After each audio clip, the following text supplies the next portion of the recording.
Good morning, good morning, good morning, and welcome to another episode of Island Tea with your faves. And it is June 30th, the end of the month, and the time is 8:07 a.m. Morning. It's us again. Yes, have no fear, for we are here. Bye. What a morning in SK. You're missing it, Kevon. It's glorious. What's happening? The weather is exactly what we needed. Ooh, the nice rain. Oh, bro. It started around what time, by? Maybe 5 when I noticed it, really. Maybe around 5. And usually what's been happening is we've been getting that rain that like to play peekaboo. The peekaboo rain. Mm-hmm. There's like it come for 10 seconds and stop. So I was waiting for the 10-second stop, and then it didn't. And so much so that when it was like 6:45, I thought it was like 5:30. Nice and overcast. I could still hear it out there doing its thing. I think this is the effect of the little tropical storm that we were supposed to have. I'm loving it. I'm loving it. I'm all for it. And for those of you watching and listening, you are missing a regular voice this morning. Gwenny. Yeah, Shinaya. Gwenny has taken a vacation. So she said she can't deal with us today, so she said, y'all on your own, because I don't want to deal with y'all today. So, but I don't know what's so hard to deal. I don't understand what was happening this morning. Man, come in. I can't take on you. Really? Really? That'll be the best thing in your life. Morning, Jade. Besides Jade. Besides Jaden, with the best thing. Come on, you realize I got this huge, like, fluorescent bulb bouncing off my ever glistening forehead. Hey, listen, you were the one who chose to sit under the light bulb, you know. The light bulb was always there. And the thing about it is, right? No, I tried to fix it, it was. You could have went with the head ties today. Bye. Watch you. The bandana is becoming the head wraps is becoming a bit of an obsession. I want to spend copious amounts of money on African kente cloth, and I think I need help. Is there anybody who specializes in this type of affliction?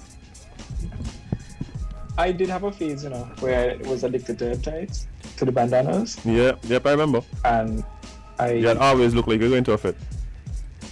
I always wore a head tie. Like for probably, I think it was like 6 months straight. I never went a single day without a head tie. Ooh, wow. And I was addicted, obsessed. That's kind of intense. And then I just had to stop. I had to stop. Like I had to just cold turkey, because it was getting ridiculous. Because even when I would wear nice things, I wanted to put a head tie on. You see what's going on the live right now? Yeah, Jade and Axeman, that's it. Axeman, legitimate question. Legit. But it's Wednesday, hump day. So yeah, obviously even we though every day us feels know. like hump day because it's we in lockdown, but you get a little celebrate small victories. Yeah. I'm really thankful for the rain, to be honest. It's been kind of rough. It's been kind of rough on the land the last couple months, actually. It's been kind of rough, but we glad for the shower is a blessing. Hopefully people are safe, people's houses were ready.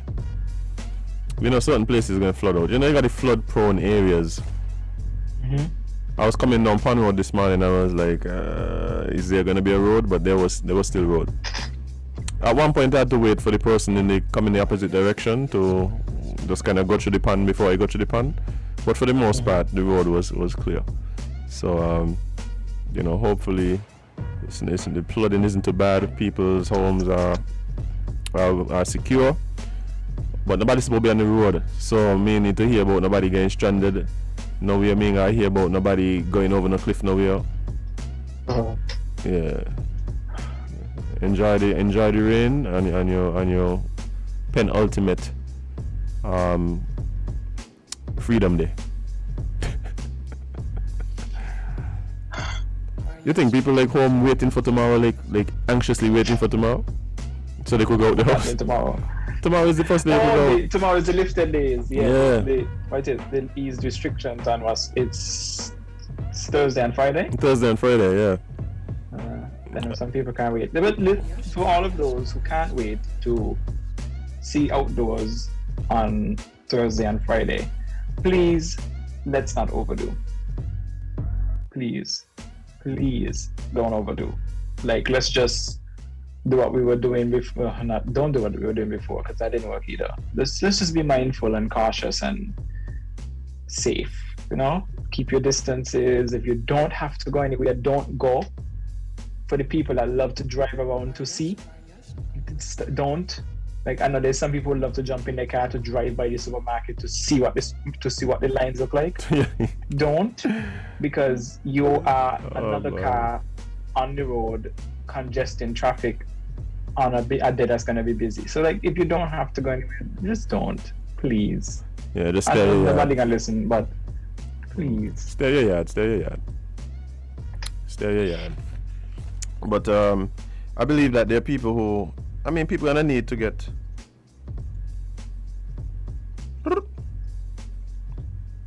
Okay, yeah, people gonna have to get some essentials tomorrow for sure.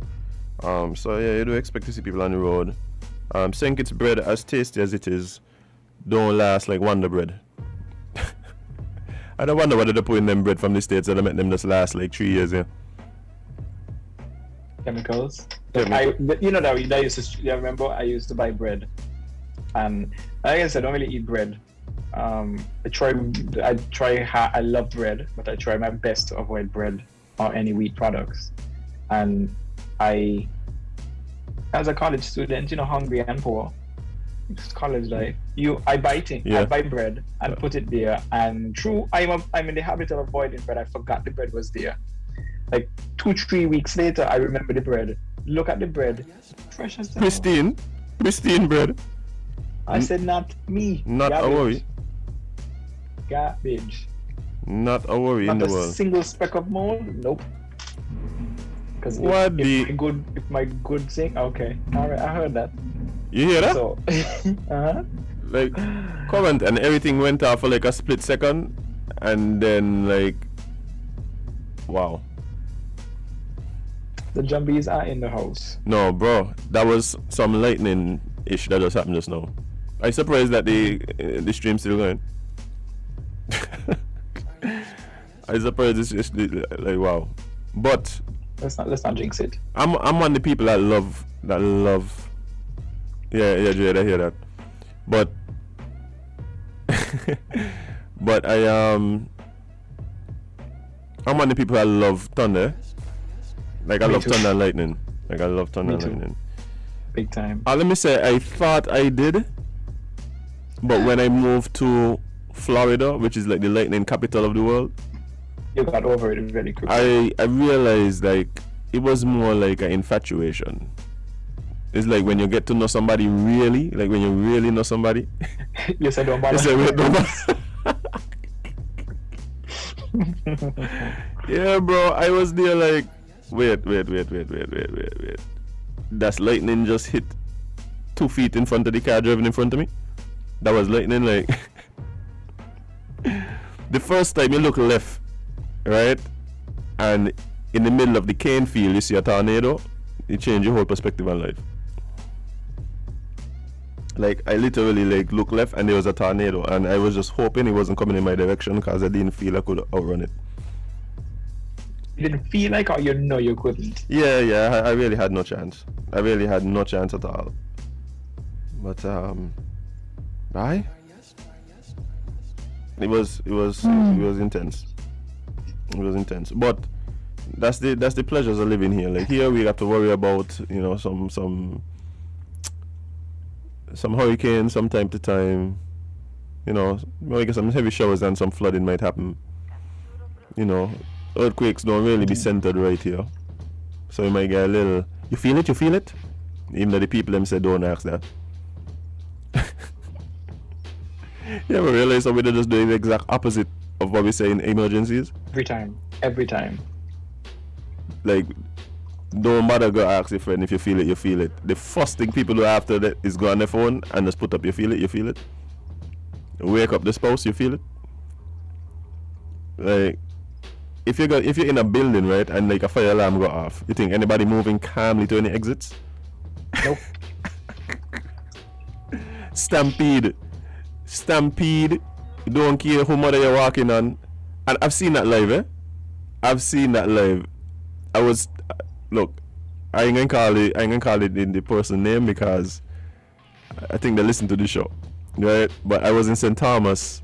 I was at St. Thomas at the village during carnival time some years back. And we standing up in the middle of the crowd, huge crowd, because anybody who knows, the village in St. Thomas is basically this huge parking lot that they confiscate and make into a venue, right? So we're watching this show. Who was it? It was Triple K was on. Triple K was on night. It might have been Destra actually. Was on. And I'm a little tall, right? I'm a little tall, so I could kind of see the top of the crowd, and I realized down on my left hand side there is something happening. Like something happening, right now, but something happening because everybody's yeah, you just tell. Yeah. And so I'm like, I touched the person who was next to me, who is a popular band leader here, band leader actually in St Kitts, and I go, yo, something happening down there. And he said, what? I said, bye, yeah, everybody running here. But because how it happens is so the running start on one end, so it takes a while for it to kind of filter through the entire crowd, and the crowd is thick. So I'm looking at the wave coming, and the guy goes, Bailey gone here. So you're on your own with that? Bailey, I gone, bro. There was this lady sitting in one of those fold-up chairs, like people that sip beer on the back porch with, them little fold-up cloth chairs. The man run off, push down the lady, right? Oh Lord! Change direction in the lady's lap with his Timberlands. Lord, man. Boy, I feel so bad. For the lady. So now the whole crowd is moving, and I'm trying to to shield the lady, because this lady could have been my mother at the time. She had to be maybe maybe in her late 50s, early 60s, right? And so I'm trying to shield this lady, and I eventually just kind of put my hands down and just over her until the crowd just kind of lighten up a bit. And I got up and I pick her up and thing. And by this time my back hurted me, my neck hurted me, somebody mashed my finger, right? Apparently had a shooting and people are running away. Even though it didn't happen in the village. Yeah, it didn't. It's a big stampede. Okay. That's one of my biggest fears. Being in a stampede. Yeah, because the thing is, you have to make sure you don't fall. That's the whole thing. Because my whole thing is, I'm afraid of the stampedes because I'm afraid of falling. Because nobody gonna stop to grab you and just get trampled. And two, I'm afraid of the whole bottleneck situation. Yes. Because people just get squashed trying to go through doors, and then the first few people always fall, and then they become the doormats for the people trying to exit. Yes. Yeah.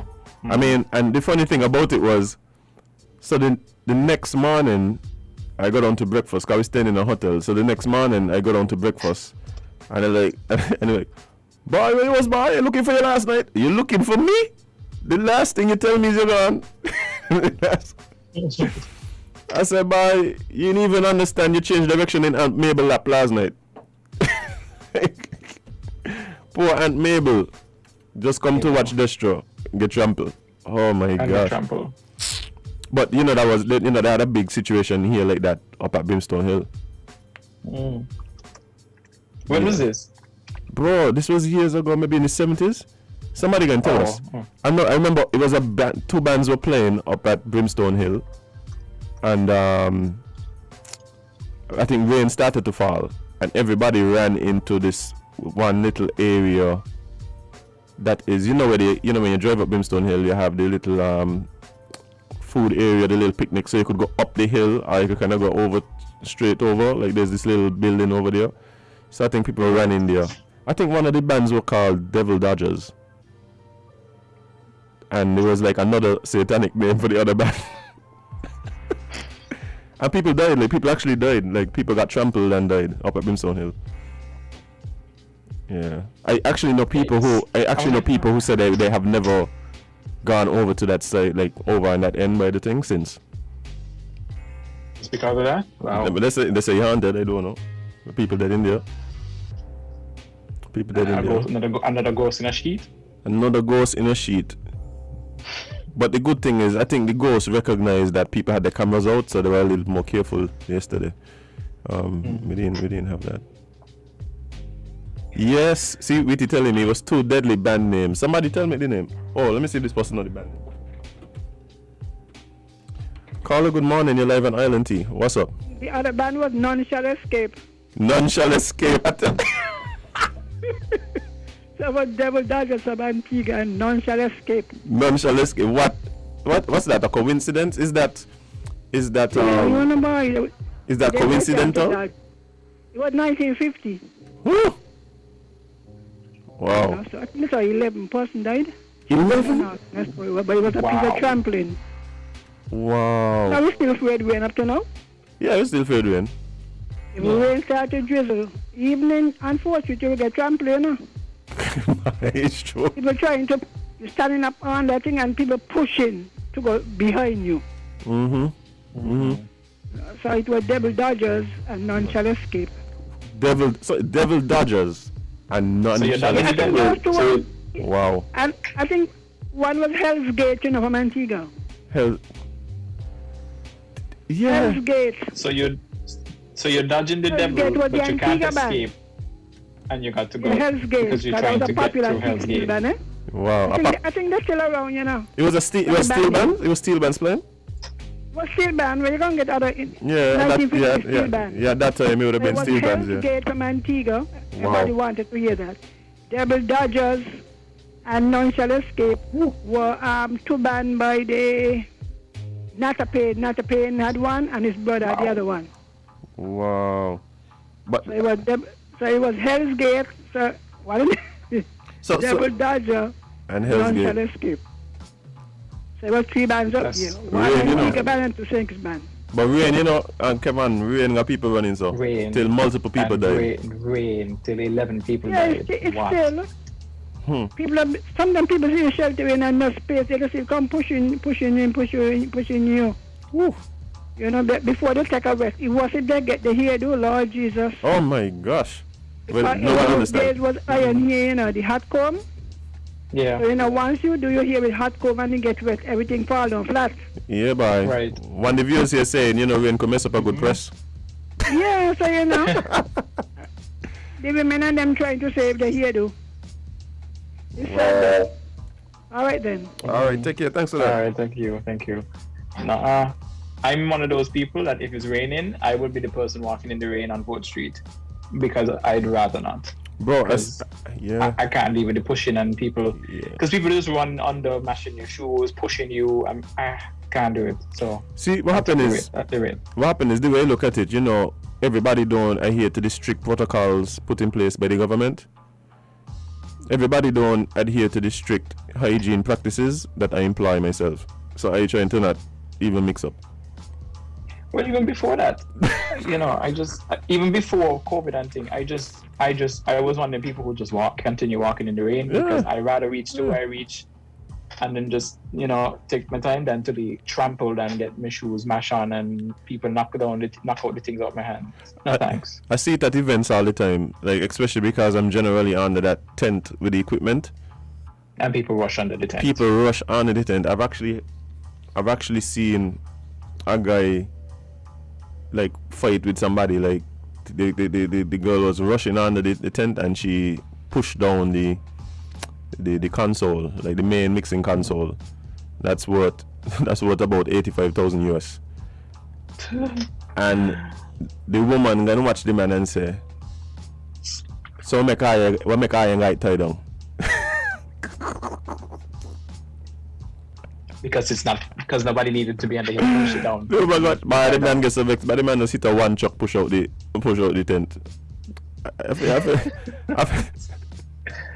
I feel he was a bit he was a bit much, but I couldn't believe what I was seeing. The woman was just like, "So what make I tie it down?" Don't work so, Sally. Don't work so. Sorry. Yes, Jade, relax, go take wet. As a matter of fact, the moisture is actually good for them. Yeah. Very. If everybody was wearing locks, then it wouldn't be a problem. It's a nice refresh. Basically, locks save lives. Locks saves lives. Oh man. But Kevon, let's get into the people in business now. Of course, we have to give you all the updates. Right. It's our duty to do so. So apparently we essential. Yeah. Apparently. So let's start off with your COVID update. Yay! Everybody is excited for that, I'm sure. So confirmed cases this is the report as of Tuesday, 29th of June, 2021, as of 6 p.m. Confirmed cases in the last 24 hours was at 4. Active cases, 263. Number of cases total, 443. To break that down, Nevis is still at 15 and St Kitts is at 428. We are still at 3 deaths and I hope that number does not move. Recovered cases, we are at 177. So, the active cases is now is less than it was, which is a good thing. So, yeah. Yeah, I'm happy to see that we getting these single digit numbers in terms of new cases. It's been pretty stressful seeing those huge numbers we were seeing at one point, and the fact that it's sent. Yeah, it's good to see that it's sustained low numbers too. Like it giving me that feeling like we could actually see a couple of zeros in the future, which is what I'm really hoping for. We hope so too. I hope that I hope that persons adhere to the protocols in place, which will assist greatly in slowing down the spread of COVID. So let's hope it works. Do what you need to do to keep the country, yourself, and your people, your friends, your family safe. Because vaccinate, but don't kill us fatten.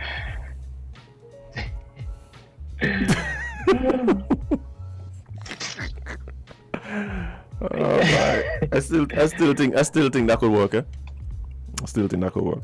As a matter of fact, I think we're going to see, because I said that, I think we're going to see a real increase in the second doses today. I'm going to take full responsibility for any high numbers we see of people going to the clinics there. Just putting it out there. Oh, and yeah, I did hear Dr. Wilkinson mention that we have 50 people reported recovered yesterday. So, yeah, because that's the thing too, as much as we don't want to see any deaths and we don't want to see the new cases, like, we really want to see people who have come in contact with the virus to recovering. I know there are a lot of people who have been self-isolating in homes with their families. One friend of mine explained to me how the dynamic works, because there's 5 people living in the home, 3 tested positive for COVID, 2 didn't. So basically, they're working on shifts. So during the day, the two could use the house, do everything, move around, cook everything. And then what's happening is when they go to sleep, the other three come out and I hope this put on the place that before they operate. yeah. So what happened is, and then they sanitize everything, clean. So like every night they have to do this big cleaning, so that when the two wake up in the morning, they could just use the house freely. Like, yo, people finding ways to try and manage this thing. Like, people finding ways. Like, people thought shift system at work was rough and at school, but what about shift system in your house? Sitting at home. Yeah, you know, and everybody got the luxury of space to do it, to do that too. So you know, that's the thing. Like, some people self-isolation mean let on your tubby. Like, ain't gonna where to go. Ain't gonna where to go. Oh boy, they were sorry bed by Auntie Jackie. I gotta stay in here. Tell us a hello. But yeah, I'm really happy because the stress of you knowing that you're positive, and you know you're waiting for the negative result. After you get a positive result, you're waiting for the negative result. Trust me. So I'm happy to hear that there are people who've been getting those results and could at least to some extent move on with their life. Yeah. Brr. Okay, man. I think we're gonna have to take a short break, you know. break time. I could say the ads for you. You could say. You want to start with one, because I know you know all of them heart by heart. Maybe it's the brilliant way it reflects our sunshine. Okay. Let's just go. Yeah. Let's just go. All right. So we're gonna take. It's the way we gosh. play. Drink responsibly. I'm scared. Guys, we're gonna be. Oh my god. Fruta. Enjoy the real fruta. I promise we ain't gonna do no more. Go ahead. All right, guys. Even though we've gone through all of the ads for the day, we're going to do them again officially right here on Island T. Stay tuned. Stay locked. We'll be right back.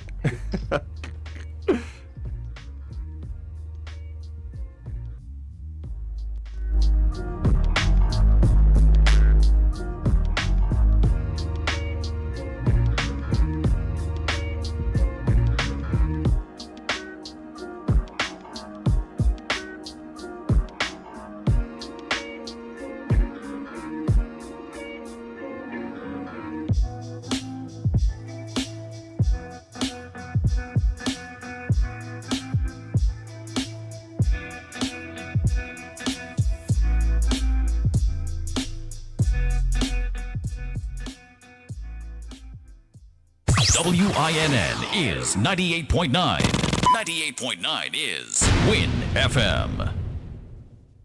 The symptoms of the coronavirus are similar to those of the common flu or cold, which are consistent coughing and sneezing, fever that does not go away, and difficulty breathing. If you are experiencing any of these symptoms, it is advisable to stay at home until you recover, or if you want to go to your doctor, call first and tell your doctor of your symptoms, any recent travel or contact with travelers. And lastly, please avoid spitting in public. Recent cases have shown that people most likely to be at risk if they contract the virus are persons over age 60 and persons that have an underlying medical condition such as hypertension, diabetes, kidney disease, or a respiratory condition. It is advisable to avoid large crowds or other places where you might have to come in contact with people who are showing signs of the coronavirus. This is a message from the Ministry of Health and the National Emergency Management Agency, NEMA.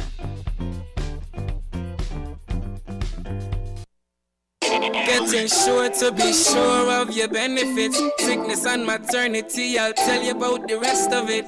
Survivors grant your spouse and kids get the best of it. Let me mention pension when you're 62. When you're done work hard and retire, this is what to do. Listen, this Social Security is working for all your benefits. Funeral want to help every one of your relatives. Come register for this Social Security. Social Security. So every time you get your pay, Social Security.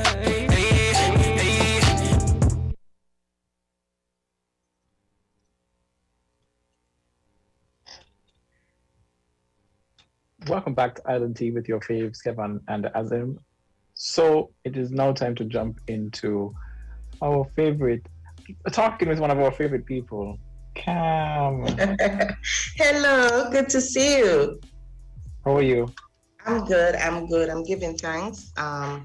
We found ourselves in a lockdown situation, according to the little boy. Oh, you're not here. They don't hear. So we're here. So wow. That is what we have to do to protect ourselves, and that's why we're here. So Social Security, we are in this morning to share with you some important notices as we operate over the next 2 days and into next week as well, because I know many persons are concerned about how they're going to get those pension checks, which is vital for them to make their necessary purchases and so on. Real talk. And then tomorrow is the 1st of July, and we were hoping to go into some big anniversary things for the self-employed, but we have to scale back. It's 25 years of self-employed coverage.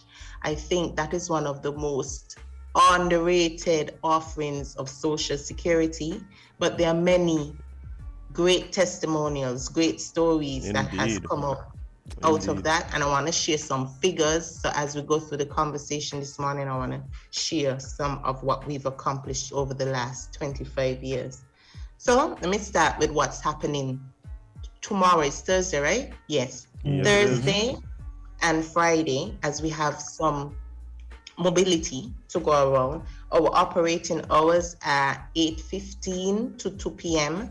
That gives those persons, especially pensioners, who are still receiving their checks via post, to come into the office and collect those checks. We started that last week because, the post office was closed.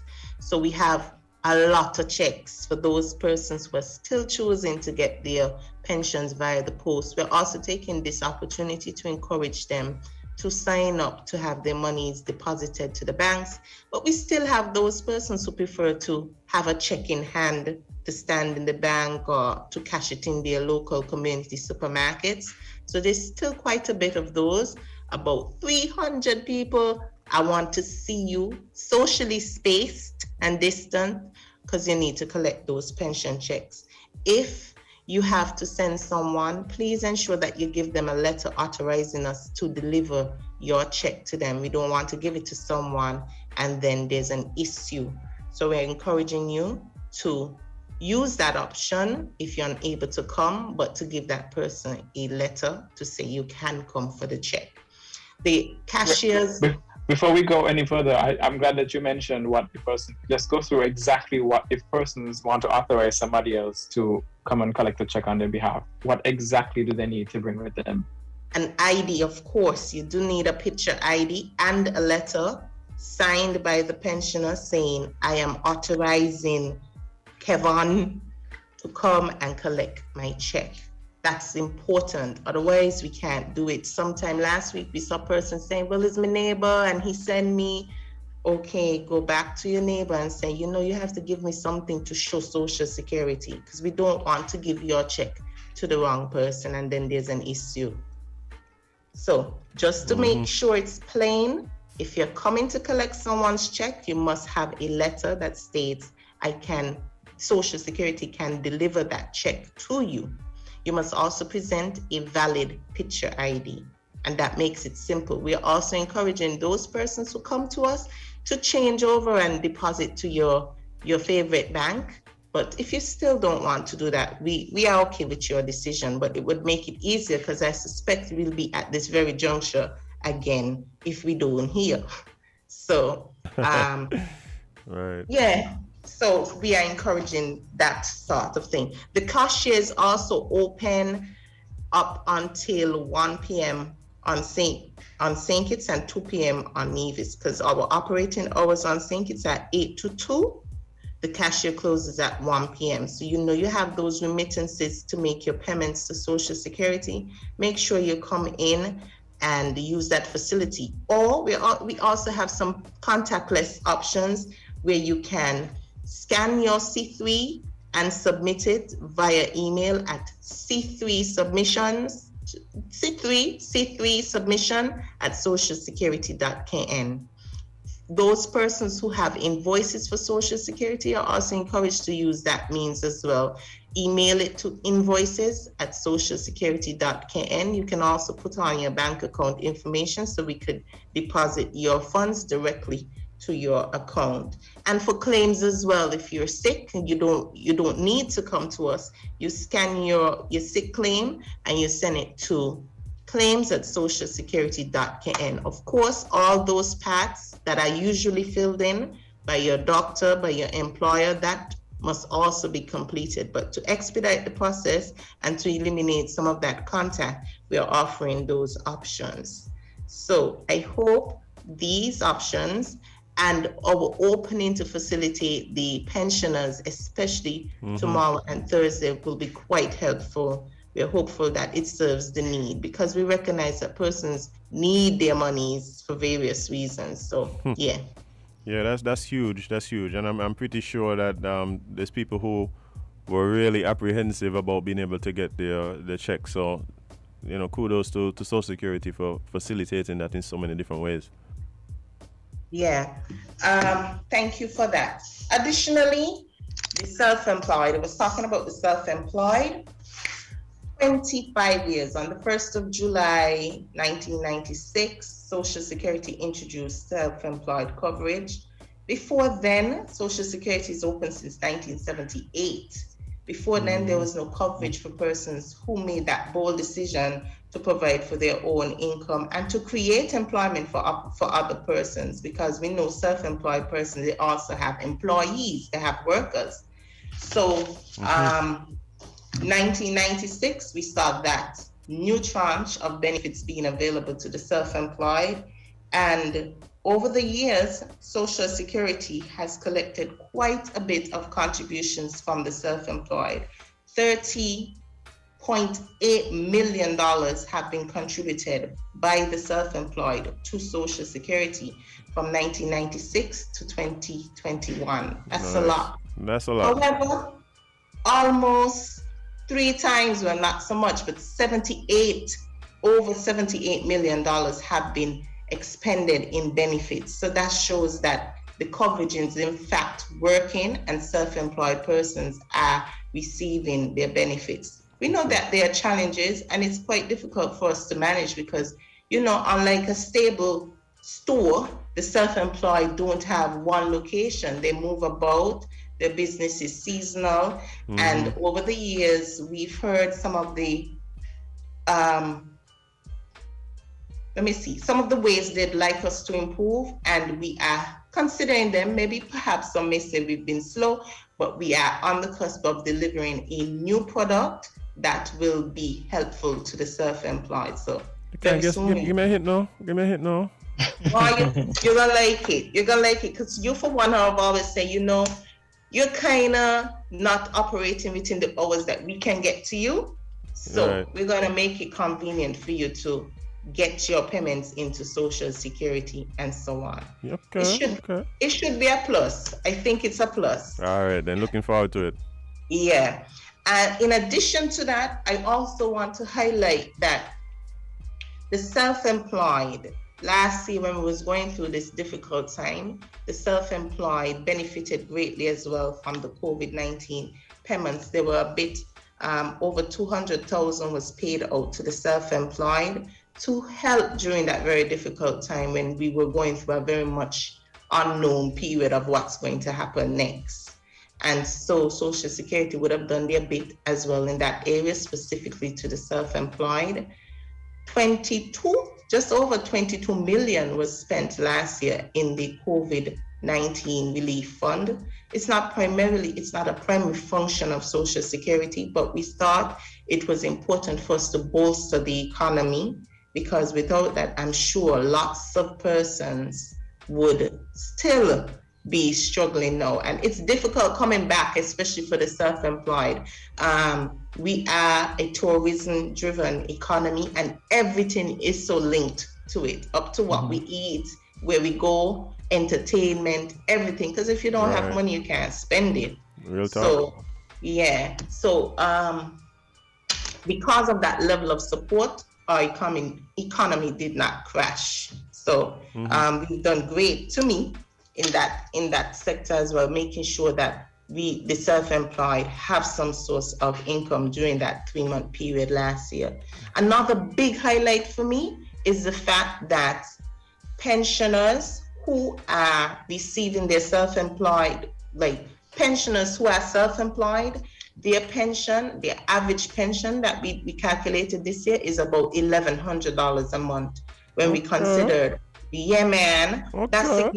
that's significant, because we have 5,800, let's say 5,800 self-employed persons. And these persons are applying their trade in the simplest to the most complex sectors, but it's good to know that they're not getting minuscule benefits. The minimum pension that we offer is $430, and our statistician was able to provide me data to show that the self-employed, their average pension is around $1,100 a month. I think it could be higher, but that sounds good to begin with, considering some of the challenges that the self-employed have. So I also want to highlight some of the major the sectors that the self-employed are in. The 5 top ones: construction is about 20%, and then there's manufacturing. Manufacturing is, but not manufacturing. Let me start again. Wholesale and retail is 20%. Construction is 16%. Transport, storage, and communications are 14%. Real estate make up 11%. And other community, social, and personal activities, that's 10%. Those are the top 5 sectors in the self-employed. Okay. Yes. So wholesale and retail. So we have a lot of sole traders and so on. Then we have persons into construction, communications, transport, real estate, other community and social and personal activities coming at 10%. And then there are others, of course. And so throughout the month, we're going to be sharing a lot more of this data. We're going to also be sharing testimonials of self-employed persons who said, it wasn't always easy, but I recognize the value of Social Security. And a lot more young persons, and as a matter of fact, let me not say young persons, a lot of people are now getting into self-employed coverage. We saw, and the reasons: the economy has contracted, many persons have lost their jobs, many persons are now using their God-given gifts to create for themselves, and so we're seeing more self-employed persons. Throughout the years, we have not had a problem with registration. Obviously, persons understand the importance of registration, and so we know persons use Social Security as well to get those concessions and so on when you're starting a business. Yes, sir. So, I say yes, sir. Yeah. So we know that registration isn't the challenge. The challenge comes about with being consistent and staying compliant. More than one reason. The business is seasonal, then persons tend to think there are other areas that are of priority before they pay their Social Security contributions. And so because in your mind, you're thinking of it as if you're paying yourself or you're securing your future for yourself, but you have other immediate needs. However, none of us know when a situation gonna come about and stop us from working or debt, we don't know. And if we have persons behind who depend on us, you need to feel comfortable while you're living, knowing that, in the eventuality, my family is taken care of. And so Social Security provides that guarantee of benefits when life contingencies happen. None of us know that COVID was going to be a thing. None of us know that we just an ear particle away from getting this deadly disease. We don't know this. But if you have that coverage, that will be there for you. Why not? And it's not expensive. The self-employed has the flexibility of choosing their income category. They even have the flexibility to pay ahead. Whereas I'm an employee, I have to wait for my employer to make my contribution. The self-employed can pay for 2021 in one blow. Right. So they have that flexibility. Another thing I think happens too is that, they self-employed people tend to miss that you need 500 weeks worked in order to get a pension. So it means essentially you have to work for about 10 years, contributing regularly to the fund to ensure that you have a pension. So we see persons often falling short, maybe of a year, or sometimes just 5 years, and they quit. You need to ensure that you keep your consistency. It goes a long way. Even if you're employed, you can still pay your Social Security. It's a plus, but it's not mandated. But this helps to build what your pension would be like, because it means you have two sources of income, and so your benefit payments will be bigger. So they tend to miss the importance of sticking to it, and that's the only how you can benefit. That's the only how you can benefit. Then we see it working in real action, because I would have given you some figures. 30 million collected in contributions and 70 million paid out in benefits. That's a lot. Ooh. That's a lot. Yeah, that's a big help, definitely. Yeah, and so I don't want people to think, they're always talking about self-employed coverage. They're always talking, but you have to put in the work as a self-employed person. If you're going to pay all the other bills to keep the business alive, you have to ensure that you pay for your own dignity. Is dignity you're paying for it? Because when you're 62 and when you're no longer able to work and make music and take photos and do all those thoughts, you need that dignified source coming in every month so that you can rely on to maintain some semblance of what your life used to be. I want that. I want to know when I done talk so much for Social Security that I can get my benefit. And even more so for yourself, after you done build houses, after you done braid all those here, after you done cook all those food, clean people's houses, clean whatever, you need that dignified end. You need to know, man, I work hard for this, and no, this is my pension. And so that is why I feel good to know that as at December 2020, self-employed pensioners, the average age pension monthly is $1,100 a month. To me, that's big. And so, although the figures sound good, I want more people, more self-employed people to not just register, because as I keep saying, registration is not our issue. The issue remains compliance. Persons are not sticking to it. Life gets rough, and I don't think we're ugly people or difficult people that you don't want to have a conversation with us. We understand, even now we understand. I've been told lately as well, there are few self-employed persons who know that they're behind, but they feel that they're so far behind that they don't want to come in. Come in and have a conversation. We have to face it together, and let's work out how we can move ahead. I could speak to that, Cam, because I was in a similar situation. Basically things weren't really doing because of the situation and the industry that I was in, and so I was behind on my payments for Social Security, but I was very relieved that when I came in and spoke to a representative, it was so supportive. We came up with a plan that worked, and so I just want to encourage people, like, we understand this time is rough and whatever, but it's just a conversation, and the people at Social Security are very much here to help you through this situation. So don't shy away from it.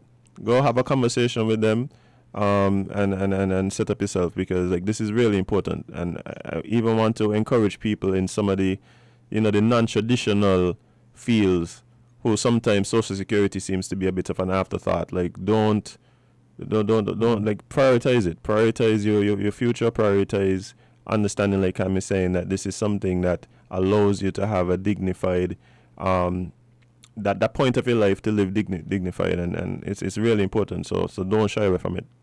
I really appreciate that plug, because you ain't an advocate for Social Security. You ain't paid to say it. No, it abuse our straight, but yeah, I know it abuse us. And I like when persons can come to us and say, man, y'all ain't doing such and such in this way. Here's my thought, and so on. And of course, we take it back, and how the wheels work. They work, but they take some time to get, Right. oiled and moving along. Mm-hmm. But Social Security is a fundamental pillar of our society, of our economy. Social Security does not only pay benefits, we have an invested interest in making sure that our economy is thriving. That is why annually we allocate $270,000 to support the health of our nation. So the Ministry of Health can come to us and say, we need some monies to buy this machine or that machine. It may not purchase the whole machine because, health is expensive. But we know that every year we've set aside this allocation for that purpose. Then we also do the same for national security. We make sure that we set some funds aside to ensure that our society is safe so that persons can work and contribute to the fund. Then we make our investment in education and in a lot of other ways that sometimes go unnoticed. Coming up shortly as well, I think it would have been mentioned at one of the NEOC meetings, Social Security is allocating some funds to help to provide food vouchers for persons who are affected by this recent closure. So some names will be, persons in your communities will be gathering names and presenting it to social services so that persons can get the care that they need at this time. And more than anything else, people just need some food, because everything is close. We just need the basics. This experience has taught us that we just need the basics to survive. I hope we're able to reach those persons who are in need, and so that our mark can be felt, that we're not just takers, we're givers also. We sustain. That is the mission of Social Security. Well, Cam, you've said so much, and I don't even think a lot of people recognize that this coverage wasn't always there for those of us who are self-employed. And so, like, we hear, I hear my grandfather talk about it all the time, because he's always been self-employed, and he'd be like, I wasn't, when this thing started, I wasn't getting none, so I lucky, so that's why the importance of it. So, I think people just really need to understand just how important Social Security is, and you've laid out so many reasons why it is like that. Again, those of you who were worrying about your pension checks, there's multiple ways for you to ensure that you get what you need from Social Security. Is there a number or anything that people could call, or email address that they could have somebody reach out to for any more information? Sure, we are open. So our telephone line is 465-2535. We also have a customer service cell phone where you can WhatsApp us, and we've introduced we've introduced a new initiative for pensioners to call us video. So if you can come to us. What? Yeah, and you're telling me, Cam, I send John, and I said, but Maynard John, you call me, or I call you. Let me tell you what our number is. So yes, we're doing video calls for you to show us your face, and we can see that you're alive and so on, and we have that conversation that is so needed, because we don't want to give a check to any and anybody and so on. So that number is 662-8479. Add us on WhatsApp, call us, we'll answer. The customer service agents are ready and we're geared up. We want to ensure that you do have your pension check in your hand. So call us 465-2535 or 662-8479. 8479. Oh, nice. Yeah, man, we got to take care of the people because we want to make sure that Social Security can do what it's supposed to, ensure that you get your benefits. Because I want mines, eh? I feel you. I want mines. I feel you. When you don't work all this time, eh? Yeah, man. When I done with this, I gotta go drink some water or some tea. Well, this is island tea, so I'll be sure to have my tea. For sure. Well, it's always a pleasure when you join us, Cam. Like, we really appreciate you coming and sharing with us what's happening at Social Security and all the ways that we could interface with you guys. Looking forward to talking to you again soon. Don't be no stranger, you know. Of course not. Happy 25th anniversary to the self-employed. This was no walk in the park. Social Security started in 1978. So almost 20 years in, you know, there was the thought that we can't leave out the self-employed anymore. So I'm celebrating with the self-employed. Kudos to you guys who ensure that the economy, that is how we're maintaining right now, you know, the strength of the self-employed. Yes, sir. So cheers to you guys. Happy 25th anniversary. Until next time, everybody, take care. All right, bye, Cam. Bye. We're gonna take a short break and be right back with more Island Tea right here on WINNMedia SKN. Getting sure to be sure of your benefits. Sickness and maternity, I'll tell you about the rest of it. Survivors grant your spouse and kids get the best of it. Let me mention pension when you're 62. When you're done work hard and retire, this is what to do. Listen, this Social Security is working for all your benefits. Funeral grant to help every one of your relatives. Come register for this Social Security. Social Security. So every time you get your pay, Social Security.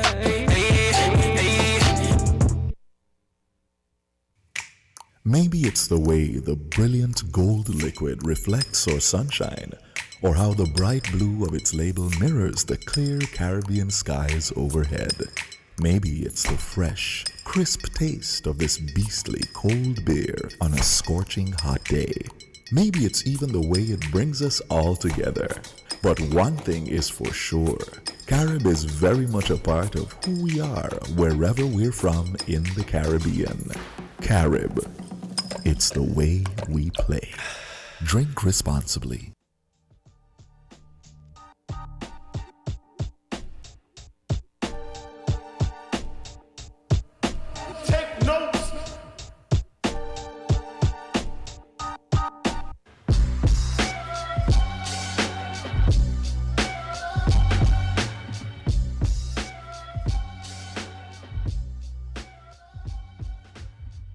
Welcome back to Island Tea with your faves, Kevon and Azem. Mine is Jade, Gwen Johnson. Jade, just cause you know, can I have a kind of people in life? Yeah, in here, the terrorists. Terrorizing the place. Oh boy. Jade, we can't block her. If I try, I could probably do it, but I ain't got it. Oh boy. Love you, Jade. Watch abuse us just now. So we have some updates for tea time. Okay, you might have to do that part from now on. No, you're sipping on my lovely tea. So yeah, the larynx is actually well lubricated as we speak, facilitating such. A lot of these words. Okay, this is the first time I hear this word in like years. Oh boy. But yeah, what's the updates? What we got going on? So we'll give an update from the St Kitts and Nevis Football Association before we dive into some other stuff. Mm-hmm. So they released a letter, and it says, "Dear club members, in accordance with Article 27, Section 1 and 2 of the St Kitts and Nevis Football Association, notice is hereby given of the 2021 Congress of St Kitts and Nevis Football Association. Congress will be held on Sunday, 29th of August at 2 p.m. at the Marriott Ballroom. In keeping with Article lots of numbers, which govern the Congress, the composition of the Congress, and the conduct of election and voting at Congress, I wish to draw the following critical points and deadlines to your attention. So, the first one is number of delegates. Each member club may be represented by up to 2 delegates with only 1 vote per delegation. The names and positions of these 2 delegates appointed to attend the SKNFA Congress must reach the SKNFA General Secretariat no later than Friday, August 20th, 2021. Convocation of the Congress agenda. The formal convocation may be communicated no later than 21 days before the date of Congress and shall contain the agenda for the Congress. Then we also have registration. Registration for delegates will be sent at least 30 days before Congress. So you know what that means. What do you mean?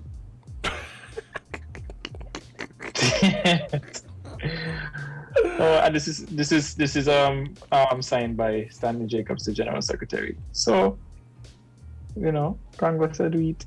Football Congress will do it. Well, important things happening. Yeah. Pretty sure this is where elections will take place. So get your delegates. Time to get your delegates. Yeah.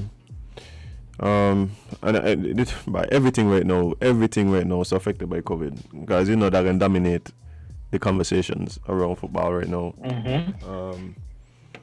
So I guess we just got to figure out what's going on. Elections coming. It's gonna be interesting to see if there's any new positions happening. There's been a lot to talk about that too. So we just have to wait and see how that plays out. But yeah, the SKNFA is a huge part of St Kitts and football. So, football is a huge part of St Kitts. So we're waiting to see how this whole thing play out. Interesting. So take heed. Nobody said they miss Congress and they miss the deadlines to submit names and things. No, get teams, get yourself organized. Happening, get it together, get your number, get your names, and get ready. August is the deadline. Well, different dates in August for different things, but get it together for August. So, let's see what else we have for local updates. We could talk about Nevis for a bit. I feel Nevis in the news a lot lately. Yeah? Right? For good things. I feel so too. And it's for good things most times. Yeah, that's one. What if we can't move over there, man? Talk to Drip. It's the way be. Bro. So, that was one of my goals in life, eh? To have a Nevis? Well, at least have a house there. Like I used to be like when I was touring, I'd be like when I come back home after tour, you want to hide out in Nevis? Just hide out in Nevis until the next tour. Like I feel that would be like ideal. Okay. I feel that would be ideal. See if Drip could give me a house. So let's talk about Culturama. So Culturama Festival event has been cancelled. Almost 1 month after the announcement of its slogan, Take a Snap, #Nevis Culturama is back. The Miss Culture Swimwear and Mr. Cool contest event of Nevis Culturama for 2021 has been cancelled. Yeah, right. So your 2 pageants have been cancelled. In a release, the Nevis Culturama Committee stated that due to the current statutory provisions relating to the restriction of movement as a result of an outbreak of the COVID-19 virus, the Miss Culture Swimwear and Mr. Cool contest, scheduled to take place on the first day of August 2021, has been cancelled. In the prevailing circumstances, the Nevis Culturama Committee has paid close attention to the effects of the COVID-19 Prevention and Control Act of 2020 and the statutory rules and orders which call for all of us to be compliant with the safety measures provided therein. As such, the difficult decision has been made to cancel those 2 events. While we want to note that this decision comes as a disappointment to the prospective participants, the Culturama Committee believes that the health and safety of the contestants themselves, the patrons, and its staff is paramount and essential to preventing the further spread of the virus. Yeah. So, yeah, it sucks, but we also have to. It was necessary. Yeah, we have to look beyond. Yeah, it was something that everybody was looking forward to. We have to look at the bigger picture. It due to the current circumstances, it posed a big threat to, the community. The thing about it is, I know. Let me preempt some of the talk, because I think people may not have been reading between the lines of what was said in the press release. Because we might end up in a situation where in the next 2-3 weeks we in a better position, and people might start to say, well, they're going to keep the show. And no. The reason why those 2 shows were cancelled is because those are 2 shows where contestants literally prepare for months, sometimes years prior to the show. So in order for them to perform on a show next month, at the end of next month or September, they would have had to be in the gym now, going over the routines, meeting with the chaperones, going to the venue, doing all the measurements for clothes and stuff, learning the talent. And so when you're at a place now where none of that is able to happen because of the restrictions, because of the situation we're in, it's almost impossible for them to be able to give the show that we know they'll be able to give, had they been able to prepare adequately. So yeah, and where some of the other events, you might be able to do some preparations on your own. You might be able to do some rehearsals. If you're in calypso, soca, you're familiarizing yourself with your song. Bands could get familiar at home, and then hopefully closer to the time they're able to come out and rehearse, in small groups and stuff like that. For the pageants, it would have been rough. It would have been rough for them to adequately prepare, given the present situation. So, totally understand that. Disappointing, but yeah, I don't know. I'm from Nevis, so I don't think I would have been able to compete for the Mr. Cool. But yeah, they're the people who probably would have presented themselves well. Mm-hmm. But yeah. Yeah, I know the Calypsonians for sure looking forward to this thing. Calypso you got a lot of hype in Nevis right now. That's what I've been getting. Everybody was excited, but yeah. But there's still events. There's still some events. Right. I was gonna point that out. With this, let's take note that Culturama is announcing that they have cancelled 2 of the events, which are the pageants, Culture Swimwear and Mr. Cool contest. They haven't cancelled. Culturama is not cancelled. At least as of now, it is not cancelled. They have only cancelled 2 of its events. So don't start with the flyers and the messages. Oh boy. Yes, there's still Culturama people. There's still a Culturama. Yes. Yeah. And until Culturama says there is no Culturama, there is Culturama. So great. Glad we covered that, because y'all stressed me out. Let's also talk about more regional news. So there's a tropical disturbance to affect the Lesser Antilles by Wednesday, which is today. Watch it. So is me or this thing kind of creep up by? Cause I was there saying when they're hearing Wednesday all the time. Up to last night I hearing Wednesday. I was thinking it's next week, yeah. And Wednesday is now.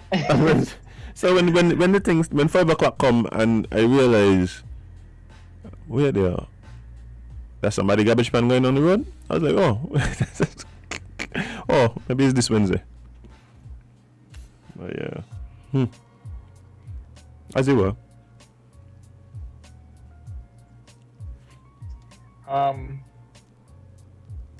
So we have, so forecasters are predicting an above normal 2021 Atlantic hurricane season, and so far it seems to be living up to the expectations. To date, there's been 3 named storms: Tropical Bill, Tropical Storm Claudette, and Tropical Storm Danny, with Tropical Storm Anna forming 10 days before the official start of the season. Closer to home, 2 disturbances in the Atlantic Sea are making their way to the island chain.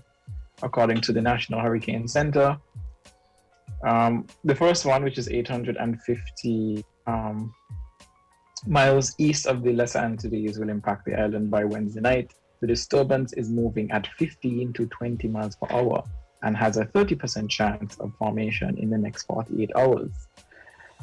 The next one is located 800 miles off the Cabo Verde Islands and is moving west. Has a low percent chance of formation during the next 48 hours, and still a low percent chance over the next 5 days. This is the 6th time in the month of June that it has produced, 6th time in history that the month of June has produced 3 named storms. How many times has this happened? 6. Yeah, guys, don't take this thing for granted, yo. Prepare. I actually know that, and we spoke about this on Monday. I think it was when we first highlighted the fact that, you know, there were some systems that were being monitored. But yeah, it's kind of been put out there that, well, I know the recommendation has been made for, you know, like hardware stores and stuff to open up on the weekend to allow people to, you know, to prepare. Some people have a few, you know, issues at home that they need to address. And like I said, with the storms coming, it'll be good for people to be able to have the opportunity to go and get some stuff that they need to just kind of bolster their defenses. But yeah, that it hasn't been officially announced yet, but I suspect that that's gonna come on stream today. If not today, by tomorrow for sure, because these things not play. They're not play this year. Yeah, before the season even start, Anna was like, we reach shillings. But yeah, guys, take the opportunity to prepare. You're at home now. Look about the house. See what can be done. See what needs to be done. See what you need. To adequately prepare for what may come. Hopefully nothing serious. Hopefully we just get some more rain like we did today, because we need that. But the hurricane force winds and so, and like days and days of rain, like balance. Life is about balance, universe. Balance it out for us. Oh boy. You just sound like you're over it, eh? You sound like you sound like you're over it, man. But yeah, I see some people doing their little house repairs during the lockdown. Yeah, I know somebody who had some plumbing issues. I was like, I can't even go to this and go get the fix. We'll get some pipe. But yeah, hopefully we could remedy that and everybody be comfortable during this time.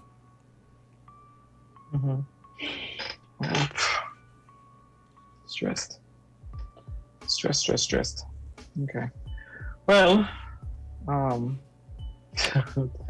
Jetty, so last night, Jetty is asking when the stores plan to open, how the stores are supposed to open. That hasn't been fully announced, but we do know that there was a recommendation being made to cabinet to allow for those stores to be open. So hopefully we get some word on that today. If not today, early tomorrow. Because we know it's needed. Things that happen. Actually, a hurricane ain't care about COVID there. Right?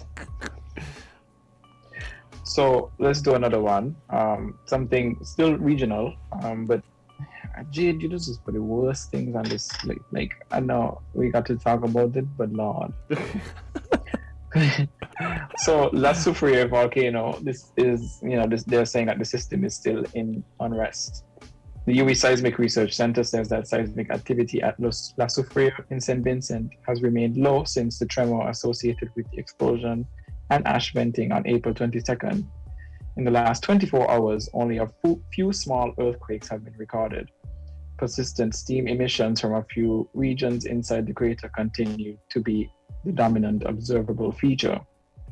Thermal anomalies continue to be detected, but they do not indicate an explosive event is imminent, but that there is a source of heat, most likely from a small body of magma that has been left over, which is close to the floor of the summit crater. Measurement of this sulfur dioxide was carried out by helicopter. The work is underway to restore capacity lost during the explosive phase of the eruption. This will continue over the next few weeks. It says that while volcanic activity has been on a decline, the continued presence of near surface hotspots, daily seismic activity, and substantial degassing is proof that the system is still in unrest. The UE Seismic Research Center notes that there's a small but not insignificant possibility that escalation in activity can still take place with little to no warning. The volcano is currently at an orange level alert. Yeah, so just don't sleep on it. That's basically what it's saying. But basically what it's saying is, it's not impossible. It's still a threat. There's a possibility, there's the possibility that things can kick up again. Small possibility, but possibility nonetheless. So, man, like, I had to go to St. Lucia people by. Yeah. And the thing is, the thing is, this will just show how no matter what going on, things keep moving. I mean, now they're getting ready for election. The automatic dissolution of Parliament supposed to happen just around the corner. So election coming and possible eruptions, but things keep moving, yeah. Over the punches. But yeah, hopefully we've seen the worst of the La Soufrière eruptions, and these warnings are something that we then have to act on, like a rough by. People thought it done, eh? People really thought it done, so. But it's still happening. You're not done yet. You're not done yet. Ain't done yet. Oh boy. Speaking of election, I saw that Jacob Zuma supposed to go to jail. For why? Well, he's actually been convicted and sentenced to serve 15 months imprisonment because this is for contempt of court. Yeah, contempt of court, because he had a corruption case that the man just decided, I mean, I know it. And for those who don't know who Jacob Zuma is, he is the ex-president of South Africa. So he was president, I think, from 2009 to 2018.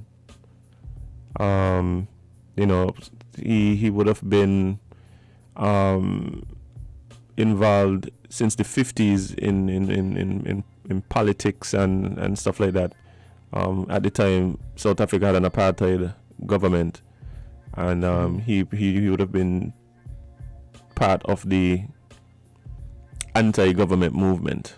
All right, so you hear things like that, you're thinking about Nelson Mandela and stuff like that. But yeah, since he had been the deputy leader, he just been scandal around his name. Everything from large sums of money going missing to sexual misconduct, even rape allegations and stuff like that. He named got bad vibes by. Just utter the name and you get troubles. You get troubles in the ocean. He who shall not be mentioned. Voldemort. And somebody, so now you gotta ask, who you mean, Voldemort or Jacob Zuma? Are they not the same? Yeah, but this one here, apparently there was they had accused him of I don't know if it's this case, because so many cases, right? I don't know if it's this case, but they accused him of like using government funds to like fund his personal like lifestyle. Like the man building like mansions and with cattle ranches and with pools and all kind of things. And sports areas and all kind of things. So the man just woke up, I mean, as a boss. So then they had the hearing for contempt of court, and they give him, I think it's like 5 days for him to report to the police, and then if he doesn't report, then the court has also put it on the the minister of police. Imagine things tense, they gotta have a minister of police. Who'd be our minister of police here? I think it might actually end up being he might actually be our next guest.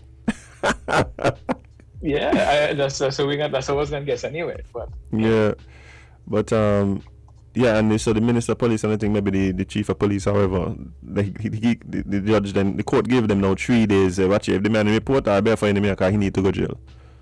So but this is huge. This is an ex-president, It's an ex-president sentenced to imprisonment, 15 months. Like that's kind of serious. That is serious. Like,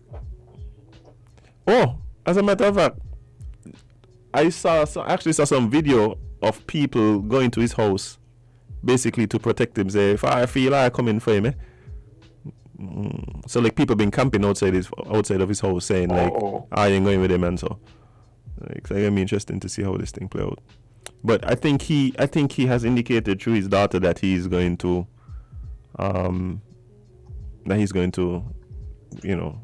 hand himself in and serve his time. I guess. But then again, them kind of man there, he been in jail already. He went to jail with the same time with Nelson Mandela. So maybe jail may mean to them. I don't know. I don't know.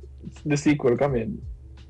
Wait, you never know. You never know. Chuck, you might find yourself in between this saga. As a matter of fact, I was kind of reading through the article, waiting to see if Chuck's going to pop up, But you never know how these.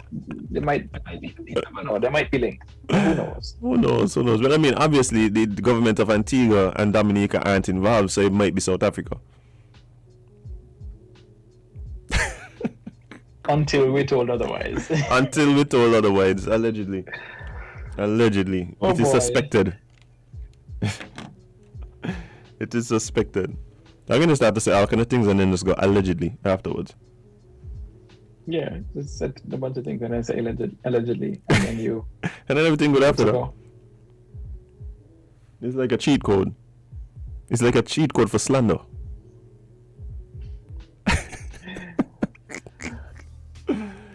Oh, but you want to do one more? Before we speak to the guest with the man himself. Let's talk about South Africa.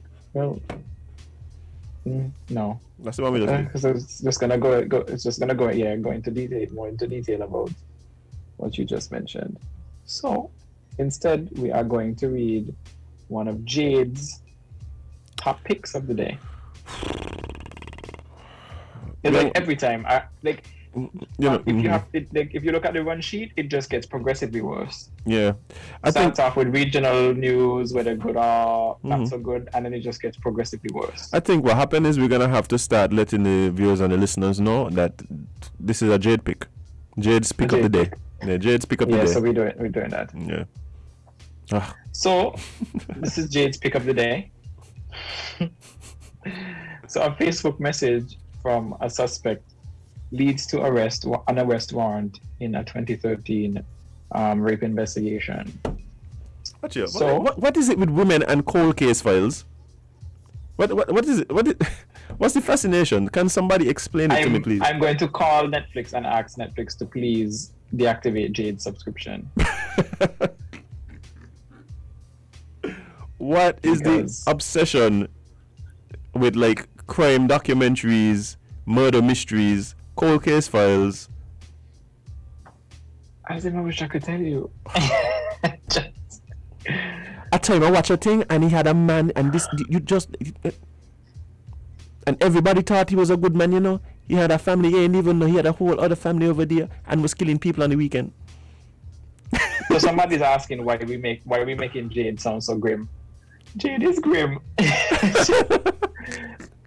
Jade loves a murder mystery and she's a fake conspiracy theorist. She loves a conspiracy. Like if you have to open Jade's Netflix and you see her recommended things, you'll close it back.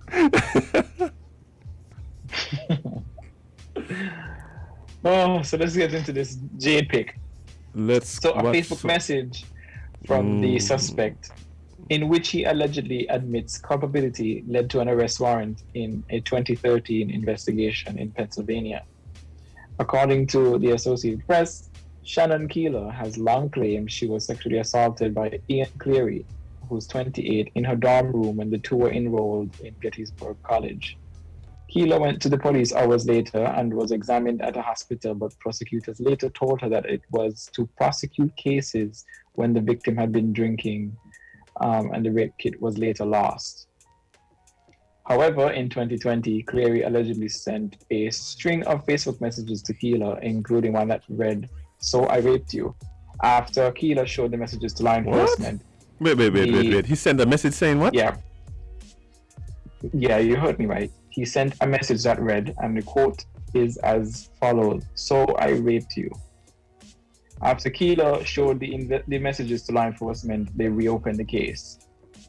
I mean, what?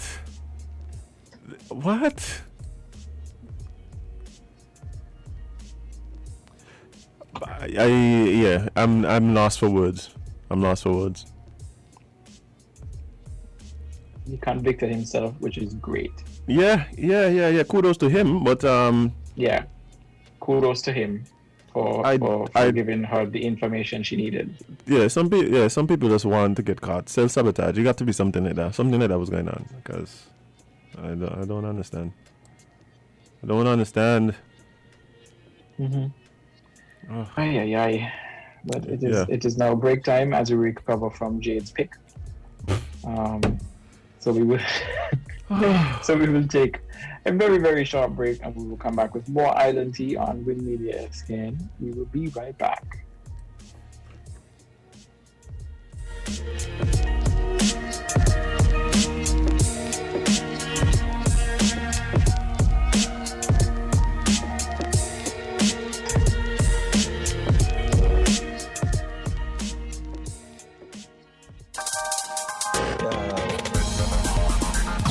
Different.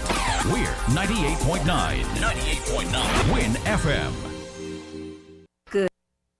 Good. Energize your goals with Lucozade. Get it good. Look under the cap. Find the code. Win it. Thousands in prizes. iPhones and TVs.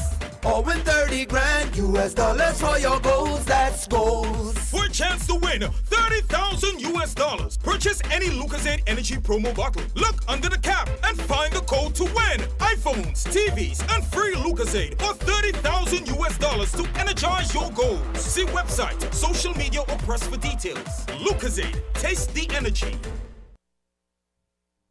Good morning, my little superheroes. Tell me, if you could have any superpower, what would it be? The power to read minds. Super speed. Pew. The power to heal the sick. Well, you can get smart, speed, and good health with the superhero trio from Hanley Orange. Hanley Orange has delicious omega-3 bursts, sugar-free multivitamin liquid, and flavored vitamin A, C, and D chewables to support a strong immune system, healthy bone development, and acute mental performance for superheroes like you. Part of the Hanley Orange family.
Welcome back to Island Tea with your faves, Kevon and Azem minus Jade, Gwen Johnson today.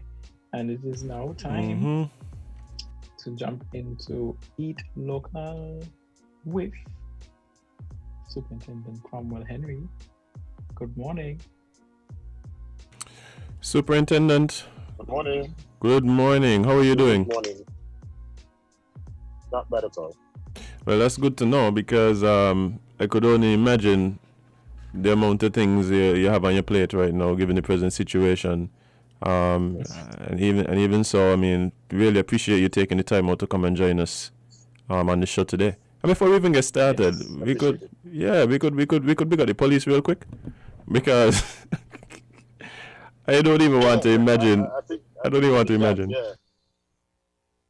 In fact, the commissioner has just announced last week that all rest days, all vacation leaves are cancelled, all who and we leave that to be done. So you see everybody when they get the half day, they go home. When we get our half day, we come out to work. Yeah. So the police we go beyond, above and beyond, but we do it all in the name of the love of the country.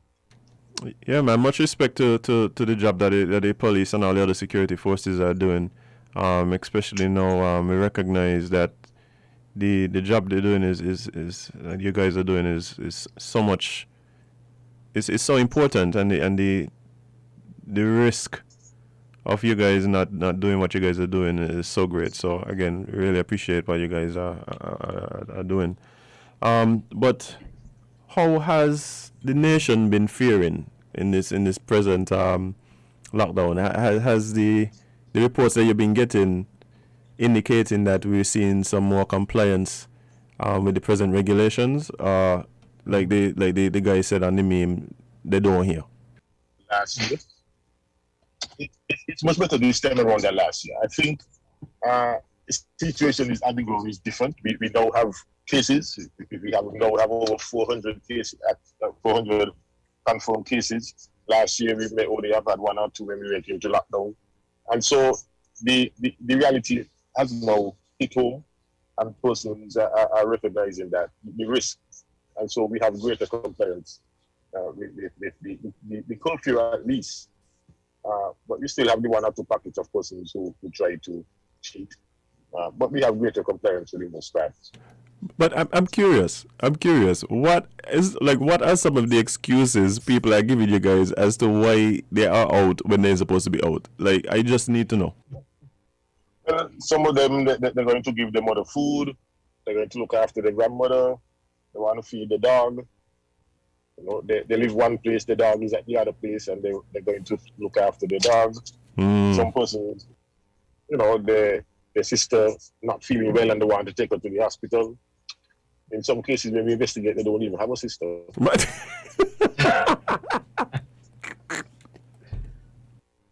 Oh boy. Oh man, petitions. I tell you, it's like here like a movie, you know, like we're living in a movie, but you gotta love us.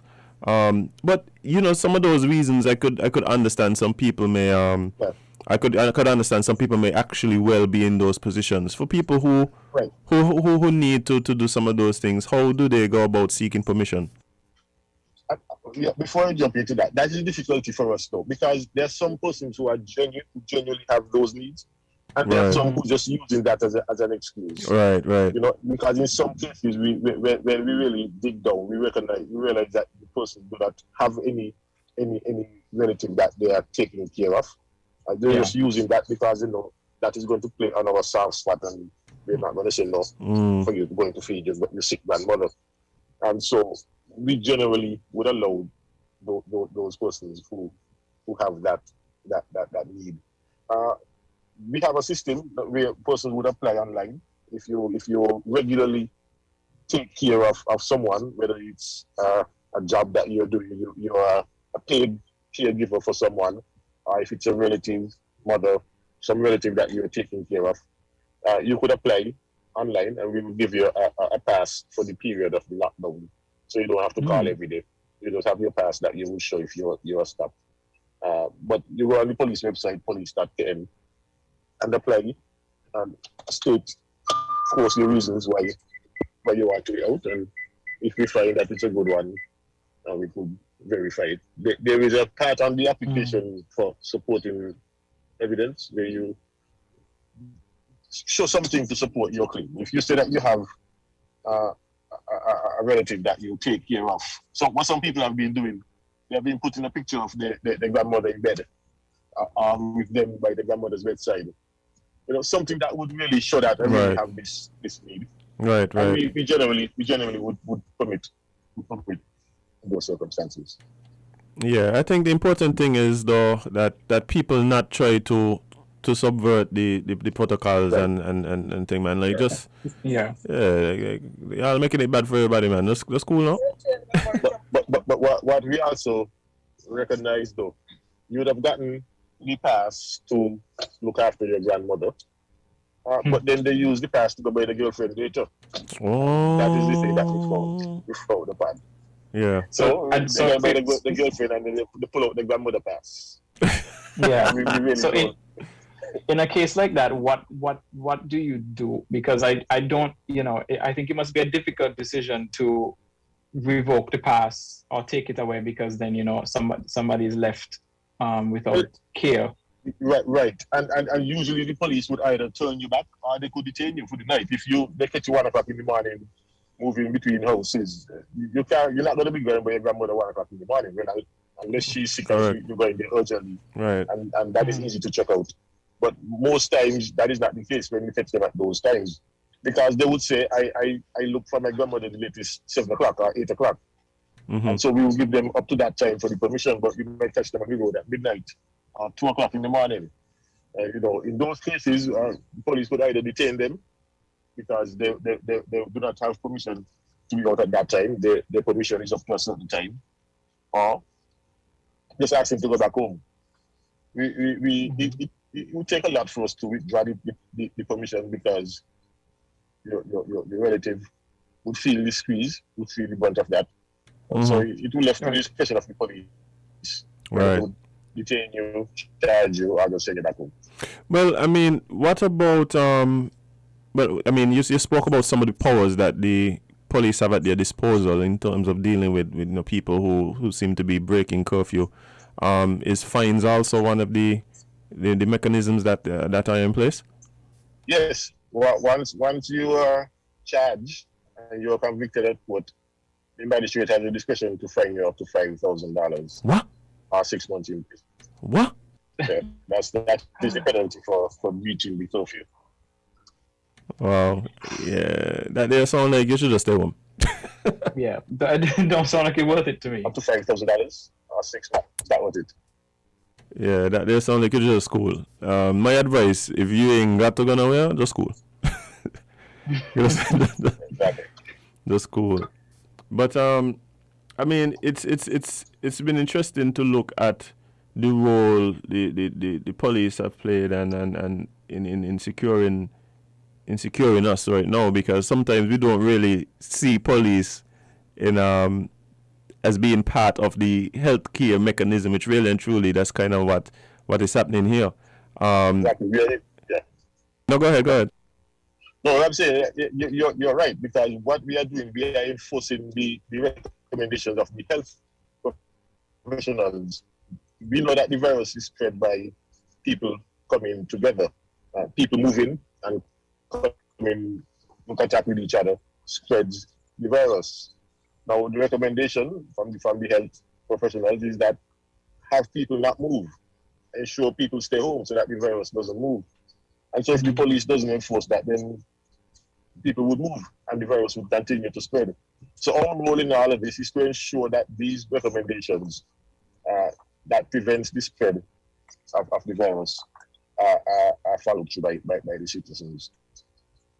Yeah, and I'm glad to hear that from your testimony that for the most part the citizens are complying, and it's only a few incidents of people who really trying to get around what's been put in place.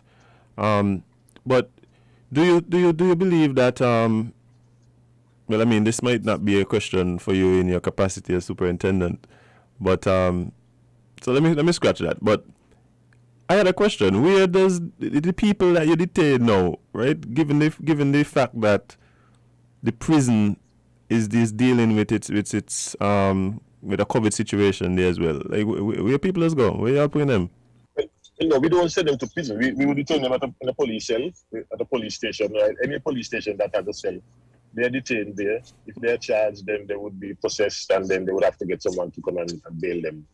And they could be in custody for anywhere up to 24 to 48 hours sometimes. But they will not go to prison unless they are convicted and the magistrate decide to send them to prison. All right, good. Because I know that was a question when people were seeing videos of the ambulance pulling up to a Majesty's prison. They're like, "Bye, I ain't want to go nowhere near there right now." Yeah, that is one of the options that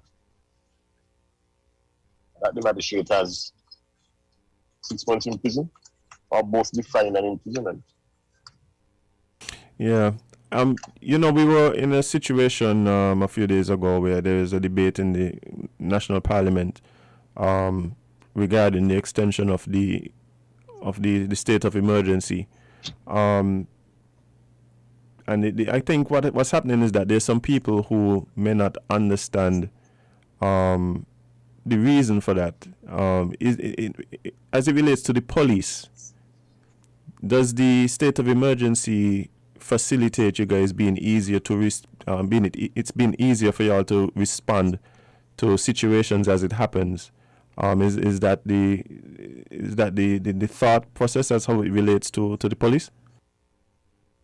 Yes, the state of emergency, it gives the police more authority to do what is necessary to control it and prevent the spread of the virus. The state of emergency basically suspends individual rights. So your basic rights and freedoms that you enjoy in a democratic society, they are temporarily suspended. So the police can enter your house without a warrant. They could arrest you. They could do things that they would not normally do, or they cannot normally do in normal times. So the stay-at-home orders, you have a right, you have a freedom of movement under the Constitution. You're free to leave your home. You're free to walk the street. But under this current state of emergency, you could only move with permission. And if you don't have permission, you'll be arrested. Right. And the police could deny you permission.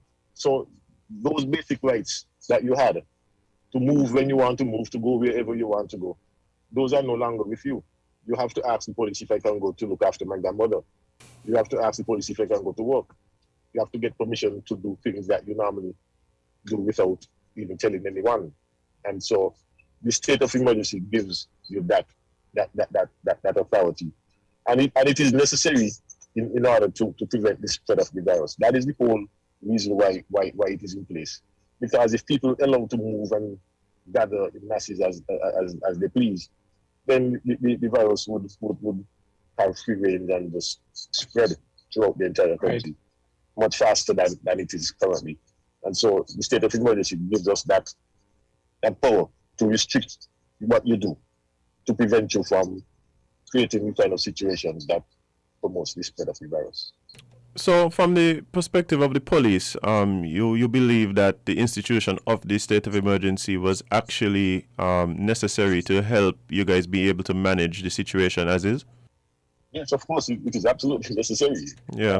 As I said before, we couldn't tell you don't do the things that you normally do without the state of emergency, because the Constitution says you're free to congregate, you're free to associate, you're free to move. You're free to do all these things. Right. But you can't do it now. You're not free to gather in the square or to gather anywhere and have a meeting without asking for permission to do it. Yeah. You're not free to have a party at your house. You're not free to do that.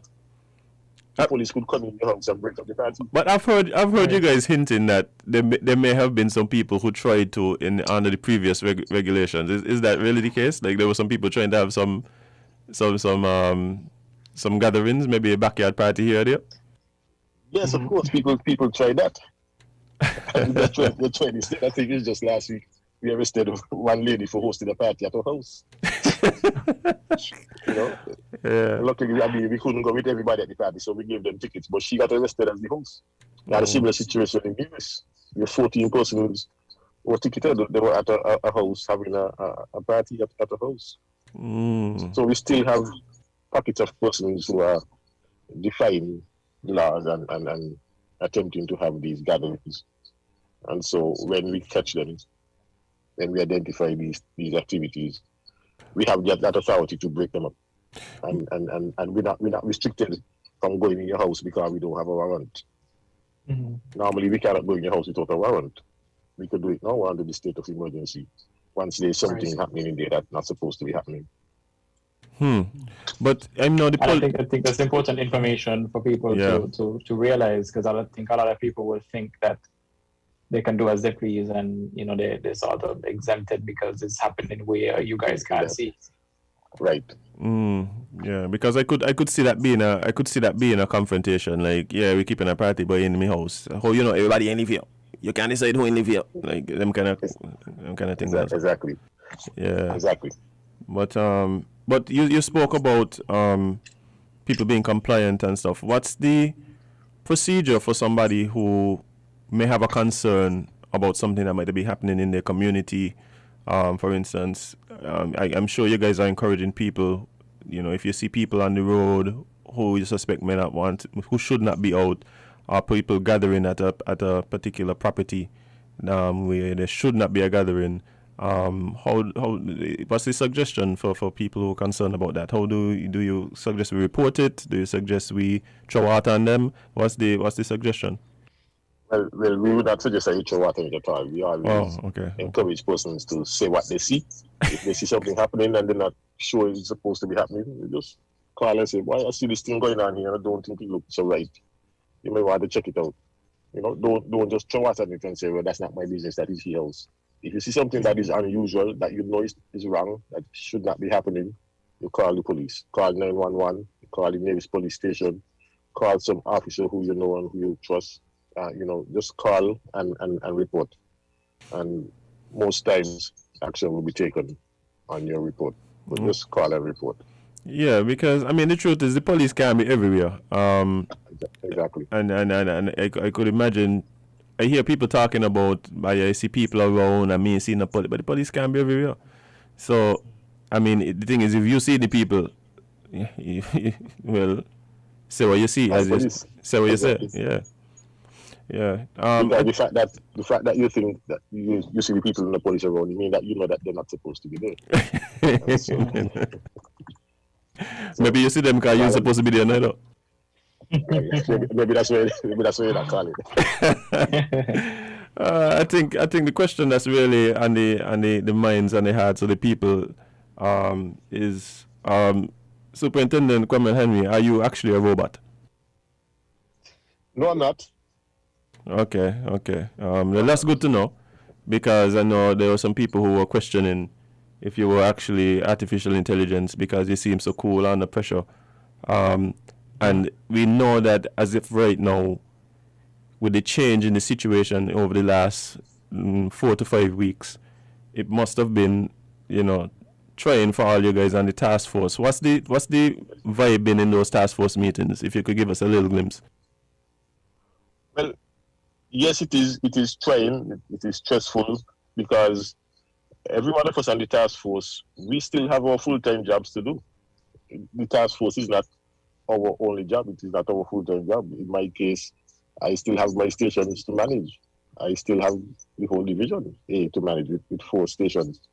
And so in addition to that, you have the issues that come out of the management of the COVID. You know, we have to advise cabinet. We have to make recommendations. And so it does come with some level of stress. But I think what is important is how you manage that stress. If you allow it to get the better of you, then you will not be able to cope and you would be burnt out and come down with all sorts of illnesses. So it's about being able to manage the stress. And I think I've mastered that. I think I've had enough experience, enough training to be able to work under these type of conditions. So while it is stressful, I do not let it get to me. Yeah, but Kevon, I just want to point out that I asked the superintendent if he's a robot, and his exact response was, "No, I am not." I mean, You thought it was? I tell you, people want then. Oh, okay. People want then. I'm able to clear the ear. I've cleared the ear. Yeah, I'm happy that that's no longer a question. For everybody who was wondering, Superintendent Henry is in actuality not a machine. He's human just like us. But like you said, through his training and experience, he's learned to master the stresses of the positions that he's been put in. And we really want to thank you and also the other people on the task force, man, because whether or not we agree with all the decisions and the recommendations, like we understand that it's a very stressful situation to be in, a very stressful position. I wonder if you all just sleep and eat and so. But yeah, we do. We have to. Yeah, man. And we really. One thing that we always look at. I mean, we are concerned about how our actions would affect the public. What would it look like? Because Facebook and other social media platforms, they really go to it and scrutinize every little thing. Yeah, sure. I recall I was doing a presentation one day and I made a mistake and said cover your eyes. And I'm seeing that today. This was a year ago. and I'm seeing that going around today. So they scrutinize every little thing that you say and really have a field day with it if it's not to their liking. Yeah. And so whenever we're making decisions, we always look at how would the public take this? How would this impact the public? How would it look to the public? Yeah, because the fair analysis, whatever we do, it should always be in the best interest of the public. It should improve the public safety and public health. And so we would not want to do anything that creates doubts in the public's mind about our integrity, our motives, and everything else. And so we always are concerned about how will it affect the public. Would it achieve the objective that we want to achieve? And we try to fashion our deliberations with that in mind. Well, for sure. I mean, I'm really happy that is the mindset going into these meetings and the thing that governs the decisions that you guys have been making, because they have long-reaching effects, and so to you and to the rest of the guys on the task force, to the police force, the rest of the security forces, I want to say thank you for the job that you guys have been doing. But time is against us right now. Is there anything you just want to tell the nation before we sign off? Yeah, just want to make a few announcements. There was an advertisement from Emery Bakery where he had some special tomorrow, where I think he was giving free pastries, or it was a free special that he was offering. We thought that while it is a noble gesture, now is not the best time, and so we have advised him that he postpone it until after the current situation that we're in, because we want to avoid anything that would attract large crowds. Yeah, the mass gatherings. The mass gathering, right? And we know that would be an activity that would do that. And so we have asked him to delay it until after the current restrictions, and so that we're not telling him to cancel it totally, but just delay it, and he has agreed to delay it. So we just want to advise the public that advertisement that you may have seen with the special tomorrow, it will not come off tomorrow, but I'm certain that Mr. Amory would bring it back and provide his services and his pastries to the public free of cost.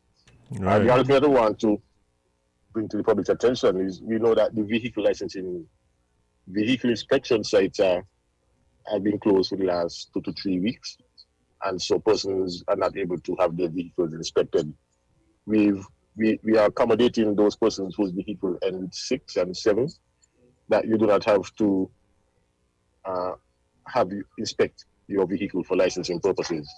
We waive the need for the inspection certificates, so you are free to go and license your vehicle without the inspection. Of course, you have to ensure your vehicle is insured. We're not going to waive that, but we'll waive the inspection We still ask that you check your vehicles to make sure your lights are working, your indicators, all your lights are working. The basic things, your lights, your brakes, ensure that those things are working still. If you know your brakes are not working because it's not working, we don't expect that you will drive the vehicle because you didn't have to inspect it. Right. Ensure that your vehicle is still roadworthy. But because the inspection sites are closed, we want your vehicle to be, we want you to be able to use your vehicle still. Mm-hmm. It would be a disaster if we tell everybody park up your vehicle until the inspection site open. Right. But you just need some personal responsibility. We just need some personal responsibility to ensure your lights are working, ensure your brakes are good. Those basic things that you need for safety. All right. Well, I mean, thank you so much for that for those announcements. And thank you again for the service that you're providing to the nation and all the things So pass on the big up to the commish and the rest of the force for us, please, right here at Island T. All right, so I think we actually lost him right at the end there, but thankfully he was able to get those announcements in before he left. Kevon, I think we really had such a good show here, a great interview, and unfortunately, I'm getting word that time has come. But no, I'm actually getting word that there's been a new case reported in Nevis. So if that's the case, then we're gonna really have to look. I'm just really asking that our friends in Nevis stay safe. Adhere to the protocols as much as possible. I know you guys aren't on the same level as of in terms of the lockdown and the restrictions, but hopefully you guys don't get to that point, right? Because we want you guys to continue to be able to move around and not have to close down everything. But man, if that's the case, it's rough. It's rough. Oh boy. Yeah, but guys, stay safe. That's the main thing. That's what we've been preaching from the start. Take some responsibility for yourself and your loved ones. Wear masks, sanitize. Like the commercials say, don't spit in the road. Well, anyway, you're supposed to be in the road anyway. But and don't let anybody cough in your face. But yeah, you know what to do. Do it, please. Yeah. Seriously, just do what you're supposed to do at this point. And I think it's important for us to note it's really about personal responsibility at this point. It's really about each of us doing what we can and doing what we know we're supposed to do to ensure that we all kind of get over the situation that we're in as quick as possible. But Kevon, time to leave. It's time to go. Thank everybody who tuned in on the live. Thank everybody. Including Jade Gwen Johnson. Oh, yes, Jade. Hopefully she's here tomorrow. Not. But, yeah,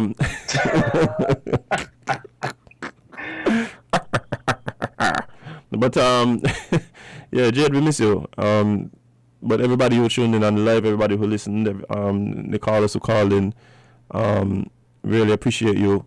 Daily, you guys been here. And we really thanks. Well, yeah, I just realized today is hump day in a lockdown, but that's real hump day there. Yeah. And it raining. And it raining. Yeah. Bye. 2 for 1. What the date today is? Let's check the date 9 months from now and see what's going on. Okay. All right. But yeah, guys, remember you could log on and check us out on Facebook and YouTube at WINNMedia SKN. You could also check us out on Instagram at IslandTSKN. The Twitch and Periscope users, we see you. We appreciate you. Be back with us right here tomorrow at 8 to 10 on WINNMedia SKN and WINN FM 98.9. And before we go, we're going to hear from the Duke of Fugipe himself, the man who was not at Hell's Gate on that fateful day in 1950. That's one fete that he missed. Probably the only fete that he's missed since then. But yes, the Honorable himself, Kevon Hanley. Hey. Remember, you can't be everybody's cup of tea because you is not a mug. See you tomorrow.